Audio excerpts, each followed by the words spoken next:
사랑합니다. 성도 여러분, 목요일 아침에 우리 냉천골의 아침 말씀 묵상 시간입니다. 은혜 받고 힘내고 축복받고 복된 날 되기를 바랍니다. 다니엘서 3장 1절부터 7절 말씀 다시 한번 보십시다. 다니엘서 3장 1절부터 7절 말씀입니다. 느부갓네살 왕이 금으로 신상을 만들었으니 높이는 60규빗이요 너비는 6규빗이라. 그것을 바벨론 지방의 두라 평지에 세웠더라. 느부갓네살 왕이 사람을 보내어 총독과 수령과 행정관과 모사와 재무관과 재판관과 법률사와 각 지방 모든 관원을 느부갓네살 왕이 세운 신상의 낙성식에 참석하게 하며 이에 총독과 수령과 행정관과 모사와 재무관과 재판관과 법률사와 각 지방 모든 관원이 느부갓네살 왕이 세운 신상의 낙성식에 참석하여 느부갓네살 왕이 세운 신상 앞에 서니라. 선포하는 자가 크게 외쳐 이르되 백성들과 나라들과 각 언어로 말하는 자들아, 왕이 너희 무리에게 명하시나니 너희는 나팔과 피리와 수금과 삼형금과 양금과 상황과 및 모든 악기 소리를 들을 때에 엎드려 느부갓네살 왕이 세운 금신상에게 절하라. 누구든지 엎드려 절하지 아니하는 자는 즉시 맹렬히 타는 풀무불에 던져 넣으리라 하였더라. 모든 백성과 나라들과 각 언어를 말하는 자들이 나팔과 피리와 수금과 삼형금과 양금과 및 모든 악기 소리를 듣자 곧 느부갓네살 왕이 세운 금신상에게 엎드려 절하니라. 아멘. 왕은 금으로 신상을 만들어 세웠습니다. 왜 만들었는지 어제 나누었습니다. 신상을 만들고 난 후에 특별히 기념식을 계획했는데 낙성식이라는 이름으로 기념식을 계획하고 모든 관원들을 불러 모았는데 성경을 보면 저기 에서드서나 이런 데서도 볼 수 있는 것처럼 이 바벨론의 당시 나라가 120도 뭐 이런 이야기도 나오고요. 그렇기 때문에 그 나라의 크기가 보통 큰 게 아니었어요. 여기 보면 다른 언어라는 표현이 나올 만큼 여러 나라를 속국으로 만들었잖아요. 점령해서. 그러니까 다 불러 모은 거예요. 다 불러 모은 거예요.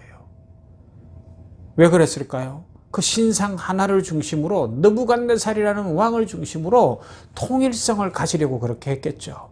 그래서 어떻게 해요? 하나님께서는 분명히 뜨인 돌이 날아와서 다 무너질 것이다. 이 땅의 나라는 무너진다. 하나님의 나라만 영원히 선다 알려줬음에도 불구하고 하나님의 계획을 인간이 막아보겠다는 거예요. 하나님의 계획을 사람이 손바닥으로 하늘을 가리고 막아보겠다. 얼마나 어리석은 모습입니까? 믿음의 눈으로 보면 어리석은 모습인데 그 어리석은 모습으로 살아가는 것이 이 세상 살아가는 대부분의 사람들의 삶의 모습이라는 겁니다. 손바닥으로 하늘을 가리겠다는 거예요. 자기의 재주와 자기의 지혜와 자기가 가진 돈과 자신의 권력과 어떤 힘을 가지고 하나님의 역사를 통치하시는 그 승리와 하나님의 능력을 대적해보겠다, 막아보겠다 생각하는 어리석은 모습이라는 것이죠. 여러분, 아무리 세상의 권력이 센 것 같아도 하나님을 이길 수 있을까요? 하나님을 막아낼 수 있을까요? 그렇지 않습니다. 그래서 계속 강조하지만 우리는 이 땅의 것들을 과도히 의지하면 안 된다는 것입니다. 과도히 편들 이유도 없어요. 그럼 뭐 한다고요? 기도해주고 말씀으로 가르치고 바른 길을 제시해주고 축복해주면서 우리 신앙생활을 잘할 수 있도록 교회가 잘 설 수 있도록 해가는 것이죠. 자, 어찌됐든 돌아와 보십시다. 그렇게 다 불러 모았어요. 3절에서 시작되는 것은 이에 그렇게 시작해요. 드디어 모든 것이 본격적으로 시작됐다는 겁니다. 다 불러 모아라. 그랬더니 다 모였어요. 그 두라 평지에 다 모였습니다. 아마 각 나라에서 와서 복장도 다르고 딱 보면 저건 누구다 알 수 있을 거예요. 그리고 7절 끝에 가면 뭐예요? 이 모든 악기 소리가 울려 퍼질 때 다 거기에 엎드려 절했다 나와 있습니다. 그런데 이제 우리 아직 읽진 않았지만 여기에서 8절로 탁 넘어가서 보면 그 앞에 절 안 하는 사람이 있어요. 그죠? 그래서 다니엘의 세 친구 사드락과 메삭과 아벤느고 이야기가 전개되는데 그건 다음에 이제 계속 살펴볼 것이고요. 오늘은 느부갓네살의 이 금신상을 만드는 어리석음과 악함과 인간이 가지고 있는 지혜의 그 유한성을 생각하면서 우리는 어떻게 살아야 하는가 하는 것을 배우자는 것이죠. 70인역에 따르면 느부갓네살이 명한 근신상의 건립과 낙성식은 자신의 세력 확장과 정복을 기념하고 왕국의 영원성을 염원하는 의미들을 담고 있다는 것을 보여주고 있습니다. 관료들의 명칭을 하나하나 기록하는 것은 명령에 불순종한 관료가 단 하나도 없고 속국이 하나도 없다. 느부갓네살의 명령은 마치 신의 명령처럼 당시에 모두가 100% 지켰다. 나라가 통일되어 있고 느부갓네살은 신적인 존재다. 뭐 이런 걸 보여주는 거예요. 마치 북한이 김일성 우상화를 하고 김정일 우상화를 하고 김정은 우상화를 하는 것처럼 또 여러 사람들이 어떤 정권을 잡거나 어떻게 하면 막 그 사람을 막 추앙하는 것처럼 한동안 TV 드라마 때문에 추앙이라는 말이 우리 사회에도 많이 사용되었는데 추앙, 막 요사이는 추앙의 시대인 것 같아요. 아이돌을 추앙하고 정권 가진 자를 추앙하고 사람을 추앙하고 돈을 추앙하고 하늘에 계신 하나님이 웃으실 거예요. 우리가 사람이나 세상의 것을 추앙해서 뭐 하겠어요? 하나님을 경배하고 하나님을 높일 때에 하나님의 축복으로 모두가 잘 살게 될 줄로 믿습니다. 위에서 다시 살펴보는 것처럼 신상과 탑을 세운 정치적 목적은 백성들의 결집과 제국의 영원함을 기원하고 선포하는 데 있었던 것 같아요.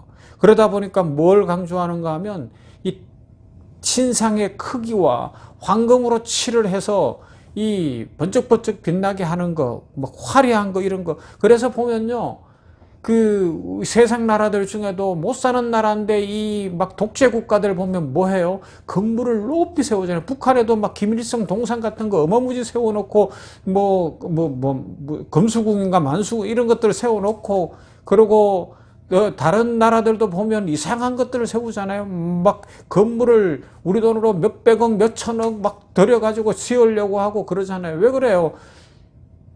교만해서 그런 거예요. 아니면 거꾸로 하면 유한함을 어떻게든지 넘어가 보려는 인간적 몸부림이에요. 발버둥 치는 거예요. 금으로 칠을 하려고 하고 화려하게 만들려고 하고 느부갓네살이 그렇게 했던 거예요. 그렇게 하면 될 줄 알았던 것이죠.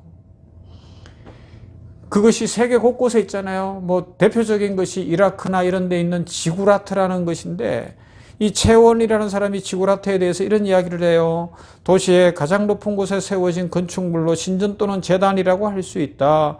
위로 올라갈수록 점점 줄어들며 쌓이는 계단형 탑으로 7개의 단으로 이루어져 있으며 정상에는 제단이 놓여 있다. 왕의 절대적인 권력을 표현하고 성직자이자 통치자인 왕이 신과 대화하기에 올라가는 산으로 간주했다. 그래서 높이가 82m에 이르는 것도 있고 뭐 그런 이야기들을 하고 있습니다. 마치 어디에 나와요? 창세기 11장에 있는 것처럼 바벨탑 같은 모습 아닙니까? 대를 쌓아 한 꼭대기에 닿게 하고 우리 이름을 내자. 높은 신상을 만들고 금칠을 해놓고 내 이름을 내고 내가 신인 것처럼 행세하고 우리나라를 계속되게 하자. 그러나 이미 하나님의 뜻은 세워져 있어요. 무너진다는 겁니다. 세상 나라는 유한하다는 겁니다. 여러분, 지금 이 세상의 문화와 이 세상의 이 왕노릇하는 마귀는 이 세상은 영원할 것이다. 이 세상의 금을 잡아라. 이 세상의 어떤 것들을 섬겨라. 그러면서 우리 성도들도 유혹하려고 하고 있습니다. 그러나 우리는 거기에 넘어지면 안 됩니다. 세상 나라는 유한해요. 마귀의 나라는 무너질 거예요. 진정한 나라는 하나님 나라입니다. 영원한 나라는 하나님 나라입니다. 거기에 소망을 두어야 되는 것이죠. 그리고 또 한 번 이 부분에서 생각해 볼 수 있는 것은 느부갓네살 왕의 금신상 건립은 오만함의 극치고 물질 숭배의 극치라고 이야기해도 틀리지 않을 거예요. 그런데 역사를 보면, 인류 역사를 보면 인간의 오만함과 물질 숭배는 계속되어 왔고, 그런데 또 처참하게 무너지는 거예요. 로마도 무너졌어요. 물질 숭배하고 권력 숭배하고 인간이 오만하게 굴었던 나라들은 다 무너지게 되어 있습니다. 그럼에도 불구하고 오늘날 교회들도 큰 교회를 지으려고 하고 건물을 크게 하려고 하는데 거기에 목적을 두면 안 됩니다.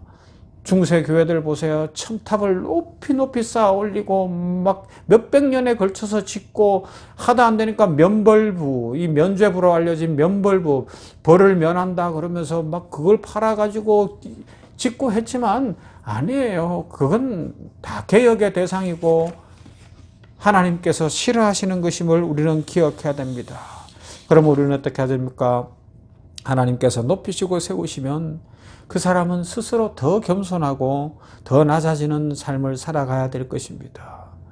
한자 중에 신독이라는 말이 있어요. 이 단어의 뜻은 홀로 있을 때에도 도리의 어긋남이 없이 자신의 몸가짐을 바르게 하고 언행을 삼가하고 부끄러움이 없도록 자신을 지킨다는 아주 큰 뜻을 갖고 있는 겁니다. 그래요.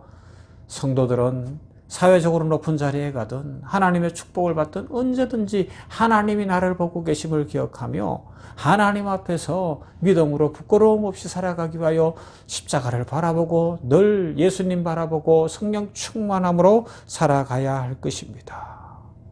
여러분, 이스라엘이 금송아지를 만들고 세상 사람들이 금을 쌓아 놓으려고 하는데 결국 이것은 물질 숭배, 만몬 숭배로도 연결이 되어지는데 그건 다 유한한 것입니다. 돈이 없어야 된다는 건 아닙니다. 하나님께서 우리 성도들에게 오늘 이 냉천골 아침 말씀 묵상하는 성도들에게 삶에 필요한 것들을 충분히 채워주시기를 주님의 이름으로 축복합니다. 그래서 빚지지 말고요. 하나님께도 드리고 이웃들에게도 나누고 선교도 하면서 풍요롭게 살아갈 수 있기를 바랍니다. 그러나 그것이 우상이 되면 안 됩니다. 그것이 주인이 되면 안 됩니다. 모든 것은 하나님께 있음을 믿으며 하나님만 경배하십시다. 이런 은혜를 누리시기를 주님의 이름으로 축원합니다. 좋으신 아버지 감사합니다. 오늘도 말씀을 묵상하며 느부갓네살이 금신상을 세운 것 살펴봅니다. 크기로 황금칠을 하는 것으로 자기의 권세를 드러내고 자기가 신처럼 되려고 하고 제국이 영원할 것을 생각하고 나라를 통일성을 가지려고 했던 모습을 보면서 이 세상 마귀가 또 세상 나라들이 하는 모습과 어쩌면 똑같은지 다시 생각해 봅니다. 우리 성도들 이런 것에 마음 뺏기지 않게 하여 주시옵시고 오직 하나님 바라보게 하여 주시옵소서. 세상의 물질을 모든 것으로 생각하고 만모니즘에 빠지고 우상숭배에 빠지면 망한다는 것을 기억하고 이 땅의 것은 유한함을 기억하고 하나님 바라봄으로 믿음으로 살아가게 하여 주시옵소서. 세상 나라들은 결국은 세상 통치자들은 결국은 자기의 그 어떤 것들을 드러내고 자기의 자리를 굳건히 하기 위해서 느부갓네살처럼 행동을 할 것인데 그런 나라들 결국 그런 정권 결국 다 무너질 것을 기억하고 우리는 참 권세이신 예수 그리스도만 믿게 하여 주시옵소서. 뿐만 아니라 하나님께서 우리 성도들 가정에 물질의 복을 더하시기를 원합니다. 빚지지 않게 하시고 하나님께도 드리고 선교하고 나누고 베풀 수 있도록 풍성한 복을 내려주시고 이 어려운 때에 세계적으로 경제가 어려워져가는 때에 축복하여 주시옵시기를 원합니다. 성도들의 가정에 하나님 복을 내려주시며 우리 병원 효산의료재단도 지켜주시어서 경영위에 함께하여 주시어서 글로벌 샘병원을 지을 수 있는 그런 물질도 허락하여 주시옵시고 하나님이여 우리 모든 직원들이 풍족할 수 있도록 은혜 더하여 주시옵시며 선교하고 의료 선교를 하고 생명사랑을 실천하고 전인치유를 하며 하나님 나라를 구현하기에 부족함이 없도록 하나님께서 축복하여 주시옵소서. 오늘도 복 주실 하나님께 감사드리며 예수님 이름으로 기도하옵나이다. 아멘. 찬송할까요? 490장 주여 지난밤 내 꿈에